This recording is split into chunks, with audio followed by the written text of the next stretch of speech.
Hello everyone, welcome back to my channel. आज मैं आप लोगों के लिए एक और न्यू कोरियन ड्रामा को एक्सप्लेन करने वाली हूँ जिसका नाम है सी यू इन माई 90 लाइफ। तो बिना किसी देर के एक्सप्लेनेशन स्टार्ट करते हैं। एपिसोड 1 के स्टार्टिंग में हमें ड्रामे के फीमेल लीड को दिखाया जाता है जिसका नाम बेंजियम होता है। बेंजियम को अपनी पास्ट की 18 लाइफ के बारे में सारी बातें याद होती हैं कि वो पास्ट लाइफ में कौन थी और क्या करती थी, और ये सब उसके साथ तब शुरू होता है जब वो 8 से 12 साल की होती है। बेंजियम अपनी 19 लाइफ की स्टोरी बताती है।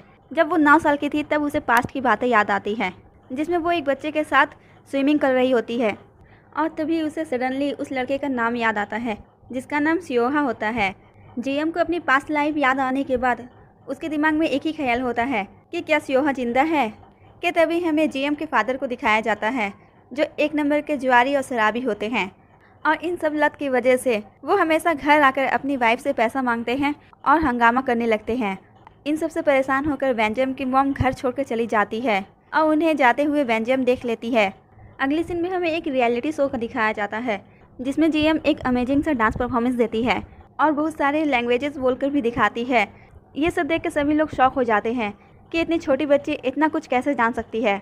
अब चूँकि बेंजियम ने अपनी 18 पास्ट लाइफ जी होती है, इसलिए वो अपनी 18 पास्ट लाइफ की एक्सपीरियंस अपनी 19 लाइफ में यूज़ करती है। बेंजियम को इस शो से कुछ पैसे मिलते हैं, लेकिन वो पैसे उसके फादर रख लेते हैं। इसी तरह से बेंजियम बहुत सारे शोज़ करती है और इन सभी शो की वजह से बेंजियम बहुत पॉपुलर हो जाती है और उन सभी शो से बेंजियम को बहुत सारे पैसे मिलते हैं, लेकिन वो सारे पैसे उसके फादर जुए में उड़ा देते हैं। जिसके बाद हमें जीएम के भाई का दिखाया जाता है। वो भी अपने फादर की तरह ही होता है। वो बेंजियम के जमा किए हुए पैसे लेकर वहाँ से जाने लगता है। अब बेंजियम उसे बहुत रोकने की कोशिश करती है, लेकिन वो उसके पैसे लेकर चला जाता है, जिस वजह से बेंजियम बहुत ज़्यादा उदास हो जाती है। अगले सीन में हम देखते हैं कि बेंजियम अपने घर से भाग जाती है और वो उस इंसान से मिलने जा रही होती है जो सियोहा से मिलने में उसकी मदद कर सकता है। और हमें एक लेडी का दिखाया जाता है जिसका नाम ग्योंग होता है। वो एक छोटा सा रेस्टोरेंट चलाती है। ग्योंग टीवी पर जीएम का परफॉर्मेंस देख रही होती है। तभी वहाँ पर जीएम आती है और वो ग्योंग को एक लेटर देती है और कहती है कि इसे आपके अंकल जंगहू ने दिया है, जिसमें लिखा था कि ये लड़की बहुत गरीब है और इसे कुछ पैसे दे देना। ग्योंग वो लेटर देख के हैरान हो जाती है क्योंकि जीएम जिस अंकल की बात कर रही होती है वो तो बहुत पहले ही मर चुके थे। तो जीएम उन्हें एक तस्वीर दिखाती है और कहती है कि यही है ना तुम्हारे अंकल। ये सुनकर ग्योंग उससे पूछती है कि तुम मेरे अंकल को कैसे जानती हो। जिसके बाद हमें जीएम की 17वीं लाइफ का दिखाया जाता है जहाँ जंगहू सर्कस में काम करता था, लेकिन बीमारी के चलते वो जल्दी मरने वाला था। तभी छोटी ग्योंग अपने अंकल को इस हालत में देखकर बहुत रोने लगती है। तो जंगहू उसे प्रॉमिस करता है कि वो उसे प्रोटेक्ट करने के लिए दोबारा जन्म लेगा। फिर हमें प्रेजेंट का सीन दिखाया जाता है जहाँ जीएम भी ग्योंग से वही प्रॉमिस करती है। ग्योंग ये देखकर उससे पूछती है कि तुम्हें कैसे पता चला कि मेरे अंकल ने यही प्रॉमिस किया है। जिस पर जीएम उसे बताती है कि वो ही उसके अंकल जंगहू है जिसने दोबारा मेरे रूप में जन्म लिया है। अब जीएम की ये सारी बातें सुनकर ग्योंग तो शॉक हो जाती है और उसे समझ में नहीं आ रहा होता है कि ये बच्ची आखिर बोल क्या रही है। तो जीएम उसे समझाने लगती है और कहती है कि तुम्हारे पेरेंट्स के डेथ के बाद तुम्हारे अंकल ही तुम्हारा ख्याल रखते थे। जीएम उन्हें जंगू के बारे में और भी बहुत सारी बातें बताती है। तो जीएम की ये सारी बातें सुनने के बाद ग्योंग को ये यकीन हो जाता है कि ये उसके अंकल जंगहू ही है जिनका दूसरा जन्म हुआ है। उन्हें ये सब समझाने के बाद जीएम उसे कुछ पैसे मांगती है। तो ग्योंग उससे पूछती है कि तुम पैसों का आखिर क्या करोगी। तो जीयूम उसे कहती है कि उसे इस जन्म में सियोहा को ढूंढना है। जिसके बाद हमें जीयूम की 18th लाइफ का दिखाया जाता है जहाँ जीएम, जिसका नाम 18th लाइफ में जुवॉन होता है, जुवॉन सियोहा से पहली बार स्कूल में मिली थी। जब वो पेंटिंग कर रही थी तभी सियोहा से गलती से उसकी पेंटिंग गिर जाती है, जिस पर जुवॉन उससे माफ़ी मांगने के लिए बोलती है, बट वो माफ़ी नहीं मांगता और वहाँ से चला जाता है। जिसके बाद हम देखते हैं कि जुवॉन अपनी मॉम के साथ अपने फ्रेंड के घर जाते हैं जहाँ पर जनबू की मॉम और उसकी फ्रेंड बैठकर बातें करते हैं। वहीं सियोहा उनका घर देखने लगती है। तभी वो वहाँ पर सियोहा को स्विमिंग करते हुए देखती है और उसके पास जाती है। जुवॉन सियोहा को स्विमिंग पूल से निकालने के लिए उसकी तरफ अपना हाथ देती है, तो सियोहा उसे स्विमिंग पूल में गिरा देता है और वहाँ से भाग जाता है। जुवॉन को सियोहा का इस तरह से करना बहुत फ़नी लगता है। अगले सीन में हम सियोहा को देखते हैं जो एक बुक उतारने की कोशिश कर रहा होता है। तभी वहाँ पर जुवॉन आकर उसकी मदद करती है, लेकिन सियोहा उसकी मदद नहीं लेता और उससे बहुत रूडली बात करता है, जिस पर जुवॉन उसे तमीज़ सिखाने के लिए उसे बुक से मारती है। जिस पर सियोहा कहता है कि अगर तुम्हारे ऐसा करने पर मैं चिल्लाया तो पता है तुम्हारे साथ क्या होगा।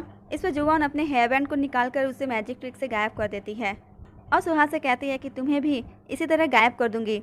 अब सियोहा ये देखकर हैरान हो जाता है और उससे पूछता है कि तुमने ये कैसे कर लिया, जिस पर जुवान कहती है कि ये सीक्रेट है। तो सुहा उससे पूछने लगता है कि क्या तुम कोई चुड़ैल हो। जुबान उसे कहती है कि अगर मैं तुम्हें बताऊंगी तो तुम बिलीव करोगे।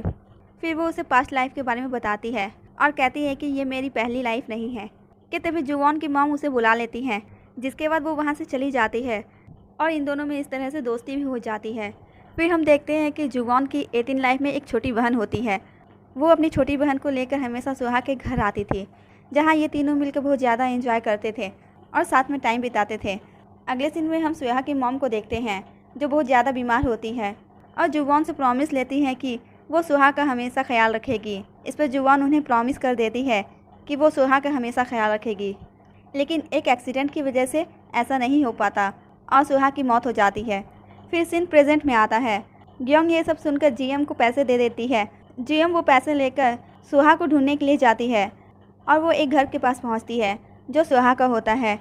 जीएम को वहां पहुंचने पर अपनी पास्ट की बातें याद आती हैं, जब वो सुहा के साथ कार में कहीं जा रही होती है और उस दिन सुहा का बर्थडे होता है। तो जुवान उसे एक बॉक्स देती है, लेकिन वो बॉक्स लॉक होता है। तो सुहा ये देखकर उसे की के बारे में पूछता है। जुवान उसे कहती है कि तुम्हें वो खुद ढूंढनी पड़ेगी। फिर वो उसे कुछ हिंट देकर ये बताती है कि वो चाबी मैंने अपनी फेवरेट जगह पर रखी है और जहाँ से बहुत अच्छी खुशबू आती है। जैसे ही जुवान उसे तीसरी बात बताने वाली होती है, वैसे ही इनकी गाड़ी का एक्सीडेंट हो जाता है और ये लोग बहुत बुरी तरीके से घायल हो जाते हैं। पर फिर भी जुवान उसे अपनी तीसरी बात बताती है, लेकिन एक्सीडेंट होने की वजह से सुहा के कान में इंजरी हो जाती है, जिस वजह से वो सुन नहीं पाता और जुवान की मौत हो जाती है। फिर सीन प्रेजेंट में आता है, जहाँ हम सुहा को देखते हैं। वो अपने पास्ट की बातों को भूल नहीं पाता और आज भी वो जुवान को याद करता है। वहीं हम दूसरी तरफ जीएम को देखते हैं, जो घर के अंदर जाने की कोशिश करती है। घर के अंदर जाने के बाद वो एक पेड़ पर चढ़कर सुहा को ढूंढने लगती है कि तभी उसे सुहा नजर आता है। सुहा को जिंदा देखकर वो खुश होती है और उसे दूर से ही थैंक यू बोलती है जिंदा रहने के लिए। इधर हम देखते हैं कि सुहा अपनी मॉम के रूम में एक लेडी को देखता है।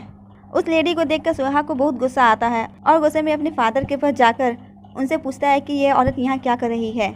जिस पर उसके फादर कहते हैं कि तुम्हारा इससे कोई लेना देना नहीं है, इसलिए बेहतर होगा कि तुम यहाँ से चुपचाप चले जाओ। अपने फादर की ये बात सुनकर सुहा गुस्से में वहाँ से चला जाता है।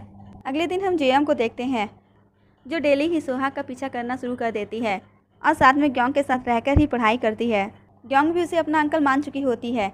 फिर एक दिन अचानक से जेएम को पता चलता है कि सुहा गायब हो गया है, इसलिए वो सुहा को देखने उसके घर आती है, पर वो वहाँ नहीं होता। फिर सीन शिफ्ट होता है 8 साल बाद, जहाँ जेएम अपना कॉलेज एंट्रेंस एग्ज़ाम देती है और जिसे वो पास कर जाती है, जिस वजह से ग्योंग बहुत ज़्यादा खुश होती है और सभी को ट्रीट देती है। वहीं दूसरी तरफ जीएम ने भी सुहा को ढूंढना नहीं छोड़ा था। वो सुहा का इन्फॉर्मेशन निकालती है और उससे पता चलता है कि सुहा जर्मनी ब्रांच में एमआई कंपनी का मैनेजिंग डायरेक्टर है। इसलिए वो एमआई कंपनी में अपना इंटरव्यू देती है और वो अपना इंटरव्यू क्लियर भी कर लेती है और जीएम एमआई कंपनी में काम करने लगती है। बट सुहा अभी तक कोरिया वापस नहीं आया था, इसलिए जीएम सोचती है कि क्या उसे जर्मनी जाना चाहिए। तभी वहाँ पर उसकी फ्रेंड आती है और उससे कहती है कि जर्मनी जाने से क्या होगा, क्या तुम उसे याद भी होगी। अपनी फ्रेंड की ये बात सुनकर जीएम उदास हो जाती है और उसकी कही हुई बातें सोचने लगती है। अगले सीन में हम सुहा को देखते हैं, जो अपने फ्रेंड और असिस्टेंट के साथ अभी भी जर्मनी में होता है। इधर जीएम भी अपने बॉस से उसे जर्मनी ब्रांच में ट्रांसफ़र करने के लिए कहती है, क्योंकि उसे सुहा से मिलना होता है, इसलिए वो कोरिया के ब्रांच में काम नहीं करना चाहती थी। फिर सीन शिफ्ट होता है, जहाँ जीएम अपनी कार की टेस्ट ड्राइविंग कर रही होती है। तभी वहाँ पर देवॉन कंपनी का सीईओ जी सॉक आता है और जीएम को अपने साथ काम करने के लिए कहता है। बट जीएम उसे मना कर देती है और कहती है कि मैं जिस इंसान से मिलना चाहती हूँ वो तुम्हारी कंपनी में नहीं है। ये बोलकर वो वहाँ से जाने लगती है कि तभी जी-सॉक को कॉल आता है और उसे पता चलता है कि सुहा वापस कोरिया आ चुका है और वो अभी अपने होटल गया है। जीएम ये सुनकर बहुत ज़्यादा एक्साइटेड हो जाती है और जल्दी से एमआई होटल पहुँचती है। जब वो अंदर आती है तो वहाँ पर रखा एक एक्वेरियम देखने लगती है कि तभी वहाँ पर सुहा आ जाता है, जिसे जीएम फाइनली देख लेती है। लेकिन वो उसे कुछ बोल नहीं पाती, बस इतना सोचती है कि आखिरकार उसने सुहा को ढूंढ लिया।